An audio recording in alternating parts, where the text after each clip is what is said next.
안녕하십니까. G7 클리닉의 조인배 원장입니다. 오늘은 무턱을 해결하는 방법 중에 지방 흡입과 지방 이식을 통한 무턱 해결 방법에 대해서 한번 설명드려 보도록 하겠습니다. 사진에서 보시는 것처럼 무턱이 있는 분들은 특징이 아랫입술에서 아랫방향으로 수직으로 선을 그었을 때 턱 끝이 바로 뒤쪽에 있으면 정상적으로 볼 수 있는데, 그보다 훨씬 길게는 한 2, 3cm 뒤로 위치한 경우를 무턱이라고 할 수 있습니다. 이분 같은 경우는 턱의 길이가 좀 짧아서 무턱기가 있고, 턱 바로 밑으로 지방이 약간 이렇게 있으면서 턱에서 목으로 흐르는 이런 라인이 이렇게 물 흐르듯이 그냥 흘러버리는 듯한 느낌이 있는 분이었습니다. 살짝 무턱이 있는 경우에는 귀여워 보일 수 있지만, 무턱기가 심하면 심할수록 사람이 선명함이 떨어지고 둔탁해 보이는 경향이 있어서 스트레스를 유발합니다. 이분 같은 케이스는 아랫입술에서 수직으로 내렸을 때 상당히 뒤쪽에 이제 턱 끝이 위치하고, 이전 환자분에 비해서는 하부 볼과 목덜미 그리고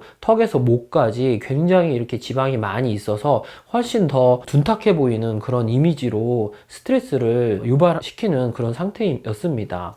또 다른 케이스인데, 이분 같은 경우는 턱뼈가 약간 둥글면서 두꺼운 타입에다가 이중턱 부근하고 목 쪽에는 지방량이 그렇게 많은 타입은 아닌 케이스였습니다. 그리고 이분 같은 경우는 마찬가지로 아랫입술에서 수직으로 내렸을 때 한참 뒤에 턱 끝이 위치하고, 이전 환자보다 훨씬 더 턱뼈가 둥글면서 두껍고, 그리고 목덜미, 이중턱 부위 그리고 목까지 연결된 라인에 지방이 굉장히 많은 이런 분포를 보이고 있는 분이었습니다. 그리고 이분도 마찬가지로 아랫입술에서 내렸을 때 턱끝이 상당히 뒤쪽에 위치해 있고, 턱뼈가 짧으면서 턱 밑으로 목까지 연결되는 부위에 약간 지방이 있고, 특징적으로 턱 끝의 앞쪽이 45도 사선으로 판판한 느낌이 있는 이런 타입의 무턱 스타일이었습니다. 그리고 이분 같은 경우는 턱 끝이 이렇게 무턱처럼 짧지는 않지만 턱 밑으로 지방이 이렇게 둔탁하게 많고, 목이 약간 짧으시면서 그런 이유로 약간 무턱이 있어 보이는 그런 타입이었습니다. 그래서 이런 무턱을 해결하는 방법 중에 흔히 우리가 생각할 수 있는 게, 하악골을 잘라서 앞으로 이렇게 빼는 하악골 전진술을 해볼 수가 있고,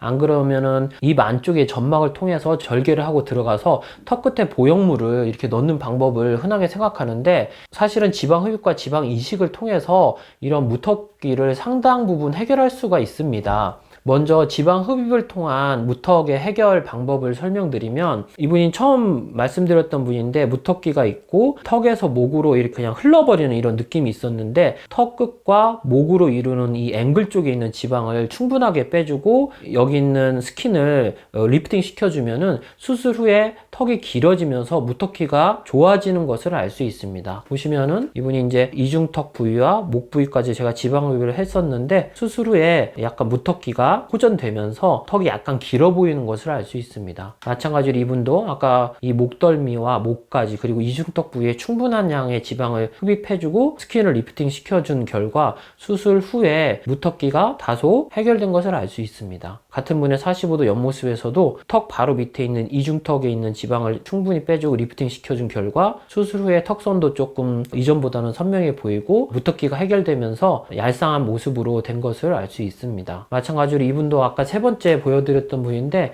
턱 끝쪽 뼈가 약간 둥글면서 두꺼운 타입이었고, 지방량은 많지 않았지만 턱에서 목으로 연결되는 부분에 지방을 충분히 빼준 결과 수술 후에 턱 끝이 약간 둔탁해 보이는 게 완화되면서 무턱기가 어느 정도 해결된 것을 알 수 있습니다. 마찬가지로 이분은 아까 얘기 드린 무턱기가 있지는 않았지만 이중턱 밑으로 지방이 많고 턱에서 목으로 이렇게 돔 형식으로 흘러버리는 듯한 느낌이 있는 분이었는데, 턱과 목 쪽에 이르는 이 앵글 부위에 지방을 많이 빼준 결과 수술 후에 턱이 약간 길어 보이고 턱선이 좀 보이면서 턱하고 목하고 이루는 각도가 90도에 가까워지면서 무턱기 있어 보이는 게 호전된 것을 알 수 있습니다. 그리고 지방 이식을 통해서 또 무턱기를 해결할 수 있습니다. 어떻게 보면은 이제 보형물하고 똑같은 이치인데, 보형물 같은 경우는 입술 아래쪽에 있는 점막을 절개하고 들어가서 보형물을 넣는 것이지만, 보형물하고 똑같은 위치에 지방을 이식해서 턱끝이 약간 도톰하게 나오게 보임으로써 무턱기를 해결할 수 있습니다. 이분 같은 경우는 턱에서 목으로 이어지는 라인은 지방이 거의 없이 90도에 가까웠던 분인데, 턱끝이 약간 둔탁한 느낌이 있어서 하면서 지방 이식을 했던 분인데 지방 이식만 하고도 약간 무턱기가 좋아진 것을 알 수 있습니다.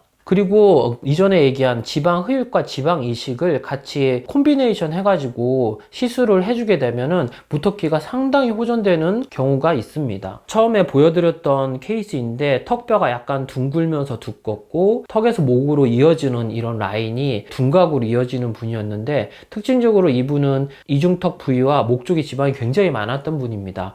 여기 있는 지방을 충분히 빼주고 턱 끝에 지방 이식을 해준 결과 무턱기가 상당히 많이 호전된 것을 알 수 있습니다. 반대쪽 옆모습에서도 턱하고 목하고 이루는 앵글 쪽에 지방을 많이 빼주고 스킨을 리프팅 시켜주면서 지방 이식을 해주면은 상당히 무턱기가 해결된 것을 알 수 있습니다. 45도 옆모습에서도 수술 전후에 무턱기가 해결된 것을 알 수 있습니다. 이분 같은 경우도 아까 말씀드렸던 턱 끝이 45도로 좀 판판하게 보이고 턱 밑에 지방이 약간 있으셨던 분인데 턱 밑에 지방을 충분히 빼주고 턱 끝에 지방 이식을 한 결과 수술 후에 무턱기가 상당히 호전된 것을 알 수 있습니다. 45도 옆모습에서도 이중턱 부위의 볼륨은 줄어들고 턱 끝 쪽에 지방을 넣어서 턱선은 좀 선명하게 보이고 턱 끝이 좀 길어지면서 무턱기가 해결된 것을 알 수 있습니다. 오늘은 지방 흡입과 지방 이식을 통한 무턱 해결에 대해서 알아보았습니다. 안전하고 똑똑한 지방 흡입 하세요.